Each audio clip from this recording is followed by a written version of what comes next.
የኢትዮጵያ ብሔራዊ ምርጫ ቦርድ የሰላምና ጸጥታ ሁኔታ ግምገማ ላይ ከባለድርሻ አካላት ጋር ያደረገው ውይይት ደግሞ አስከትለን ወደ እናንተ የምናደርሰው ዝርዝር ጥንቅራችን ይሆናል።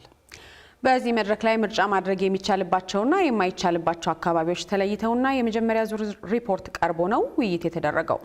ሪፖርተራችን ኤርሚያስ በጋሻው ተሳታፊ የፖለቲካ ፓርቲዎችን ሀሳብ አካቶ ተከታዩን ዝርዝር ዘገባ አሰናድቷል። የኢትዮጵያ ብሔራዊ ምርጫ ቦርድ ከዚህ ቀደም እንዳስታወቀው ሰባተኛውን ሀገራዊ ምርጫ ለማካሄድ የሚሆን አስቻይ ሁኔታ ዙሪያ ዛሬ ከባለድርሻ አካላት ጋር ውይይት አካሂዷል። የሰላምና ጸጥታ ሁኔታ ላይ ባተኮረው በዛሬው ውይይት የክልል ርዕሳነ መስተዳድሮችና ከንቲቦች፣ የጸጥታ መዋቅር የስራ ኃላፊዎች እንዲሁም የፖለቲካ ፓርቲዎችና የሲቪክ ማህበራት አመራሮች ተሳትፈዋል። በመርሃ ግብሩ መክፈቻ ላይ ንግግር ያደረጉት የቦርዱ ሰብሳቢ ሜላተወርቅ ኃይሉ መድረኩን በተመለከተ ተከታዩን ተናግረዋል። የጸጥታ ሁኔታ አስቻይ ነው አይደለም የሚለውን ለማየት እንዲህ አይነት መገናኘት እንዲህ አይነት መድረክ ማዘጋጀት አስፈላጊ ስለሆነ ቦርዱ በገባው ቃል መሰረት ዛሬ ይሄንን መድረክ አዘጋጅቷል። እንግዲህ ይሄንን መድረክ ለማዘጋጀት የተለያዩ ስራዎች ተሰርተዋል። የመጀመሪያው ስራ ምንድነው? ከክልል መንግስታት በየቦታው መሬት ላይ ያለው የጸጥታ ሁኔታ ምን ይመስላል የሚለውን በአረንጓዴ፣ በቢጫ፣ በቀይ ተመድቦ እንዲላክልን አድርገናል። በመቀጠልም ከጸጥታ አካላት ተመሳሳይ መረጃ ጠይቀናል። ስለዚህ ሁለቱ አካላት የጸጥታ አካላትና የክልል መስተዳድሮች አንድ ላይ ሆነው ኢንቴግሬት አድርገው ተናበው ዛሬ ለምንወያይበት የዚህ የጸጥታ አሴስመንት ዝግጁ አድርገውልናል። ከመክፈቻው በኋላ ውይይቱ በዝግ የተካሄደ ሲሆን የክልሎች የጸጥታ ሁኔታ በኢትዮጵያ ብሔራዊ ምርጫ ቦርድ አሰራር መሰረት በምርጫ ክልሎችና ወረዳዎች በአረንጓዴ በቢጫና በቀይ ቀለማት ተለይተው መቅረባቸውን ለማወቅ ችለናል። ዝግጅት ክፍላችን በቦታው አግኝቶ ያነጋገራቸው የኢትዮጵያ ዜጎች ለማህበራዊ ፍትህ ፓርቲ ኢዜማ ዋና ጸሐፊ ዋሲሁን ተስፋዬና የትብብር ለኢትዮጵያ አንድነትና የመኢአድ ፕሬዝደንት አብርሃም ጌጡ እኛ እስካነጋገርናቸው ሰዓት ድረስ ስለነበረው የመድረኩ ይዘት ተከታዮቹን ሀሳቦች አጋርተውናል። እስካሁን ሰዓት ባለው እስከ ምሳ ሰዓት የአራት አካባቢ ክልሎች ሪፖርት ቀርቧል። የአፋር ክልል፣ የሐረሪ ክልል፣ የአዲስ አበባ እንደዚሁም የደቡብ ኢትዮጵያ ክልል እና የቤንሻንጉል ጉሙዝ ክልል ሪፖርት ቀርቦ እሱ ላይ ውይይት እየተደረገ ነው ያለው። አሁን በጣቱ ክፍለ ጊዜ እንደነገርኩ የቀረቡ ክልሎች ላይ ያለው የጸጥታ ሁኔታ በአጠቃላይ በህብረተሰቡ ውስጥም በእኛም ዘንድ ይታወቃል። እኛም እንዳልከው በምርጫ ወረዳ ደረጃ ተደራጅተን በታች ምርጫ ጣቢያ ድረስ አባላት አሉ እና እያንዳንዱን እንቅስቃሴ እናውቃለን እና ኦልሞስት በእኛ ያለን አሰስመንትና በብሔራዊ ምርጫ ቦርድ የቀረበው እስካሁን ባለው እስከ ምሳ ሰዓት ባለው ብዙም ችግር የለው። አብዛኞቹ ቦታዎች ላይ ምርጫ ማስደረግ ያስችላል የሚል ሪፖርት ነው የቀረበው እስከ ጠዋት ባለው።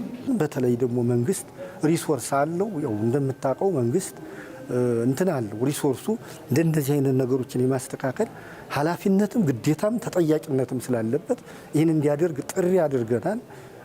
አይ ቲንክ ካደረግናቸው ጥሪዎች እንግዲህ አንዱ ማለት ይቻላል ዛሬ የሚመለከታቸው አካላት በጸጥታ ዙሪያ ላይ መጥተው የራሳቸውን እይታና አመለካከት በሪፖርት መልኩ ያቀረቡት እንግዲህ ካደረግነው ጥሪ አንጻር ነው። ምንም እንኳ ምልህ እንዳለ ሁኔታ እንደሚባለው ነገር አገር ባትሆንም ጀስት ያን ነገር መጥተው ከዚህ በአሳታፊነትና በተሳታፊነት ሀሳብ መቀበልና መስጠት አንዱ ዌይ ፎርዋርድ ነው ብለን እናምናለን። በቀረቡት የጸጥታ ሁኔታ ማሳያዎች መነሻነት የየክልሎቹ አመራሮች ማብራሪያና ምላሽ ለሚያስፈልጋቸው ጉዳዮች ደግሞ ምላሽ መስጠታቸውንም ለማወቅ ችለናል። ያነጋገርናቸው ፓርቲዎች በሶስቱ ቀለማት ከቀረበው የሰላምና ጸጥታ ሁኔታ በተጨማሪ የፖለቲካ ምህዳርም ጉዳይ ሊታሰብ እንደሚገባ ጠቁመዋል። አሁን እየቀረበ ያለው ችግር አረንጓዴ ቢሆኑ ምርጫን ለማድረግ አስቻይ ሁኔታ አለ ቢባልም የሴኩሪቲ ኢሹ ችግር የለበትም ቢባልም የፖለቲካ ስፔሱ ግን ችግር ያለባቸው ቦታዎች እንዳሉ እኛም ሪፖርት አድርገናል፣ አስተያየትም ሰጥተንባታል። እነዚህ አረንጓዴ የተባሉ ቦታዎች በአጠቃላይ ሁሉም ቦታ ላይ የፖለቲካ ስፔሱ ሰፍቶ ፖለቲካ ፓርቲዎች በነጻነት የሚንቀሳቀሱባቸው ቦታዎች ናቸው ማለት አይደለም። ለማሳየነት ሐረሪ ክልልን፣ አፋር ክልልና ደቡብ ኢትዮጵያ ክልል ውስጥ የጎፋ ዞን ማሳያ አድርገን የአባላቶቻችንን እስር የቢሮዎቻችንን መዘጋትና አባላቶቻችን በሚፈልገው ደረጃ መንቀሳቀስ አለመቻላቸውን በቁጥር በሰው ጭምር ሪፖርት አድርገናል። አሁን አቅርበናል። ምላሽ እየተሰጠበት ነው የሚገኘው። ስለዚህ አረንጓዴ ሆነ ማለት የሴኩሪቲው ጉዳይ አስተማማኝ ነው ማለት የፖለቲካ ስፔሱ ለሁሉም የሚመች ነው ማለት እንዳልሆነ ግንዛቤ እንዲወሰድ ያደረግን ይመስለኛል። ወደ ደቡብና ወደ ምዕራብ ስትመጣ በአንጻራዊነት ደቡብ ነው የተሻለ። ከዚያም አካባቢ እንግዲህ የመንግስት ካድሬዎች በአባሎቻችን ላይ የሚያደርሱት ማስፈራራት፣ አፈነው፣ ስወረው፣ ገደቡ እንዳንንቀሳቀስ የሚደረግበት በጣም ከፍተኛ ሁኔታ ነው ያለው። እንደው ለምሳሌ ያክል ጋርዱላ ዞን የሚባል አንድ ዞን አለ በዚህ በደቡብ ኢትዮጵያና ሰፊ መዋቅር አለን እዚያ ላይ እንደ ቅንጅትም እንደ መኢአድም በተለይ እንደ መኢአድ ሰፊ መዋቅር ሰፊ ቤዝመንት አለንና ከዚህ አንፃር አባሎቻችን አመራሮቻችን የተለያየ ምክንያት እየተፈጠረ ማሳደዱ ማዋከቡ የተለመደ ነው። እስራቱ አፈነው የተለመደ ነውና እዚህ ላይ የሚነገረውና መሬት ላይ ያለው የተለያየ ነው። ከኢትዮጵያ ብሔራዊ ምርጫ ቦርድ ያገኘነው መረጃ እንደሚያሳየው በቀጣይ የፖለቲካ ፓርቲዎችና የተለያዩ ባለድርሻ አካላት የተካተቱበት ቡድን በማቋቋም መሬት ላይ ያለውን ሁኔታ የተመለከተ ተከታታይ ግምገማዎች የሚደረግ ይሆናል። በመጨረሻም ቦርዱ ምርጫ የሚደረግባቸውና የማይደረግባቸውን ቦታዎች በይፋ የሚያሳውቅ ይሆናል ተብሏል።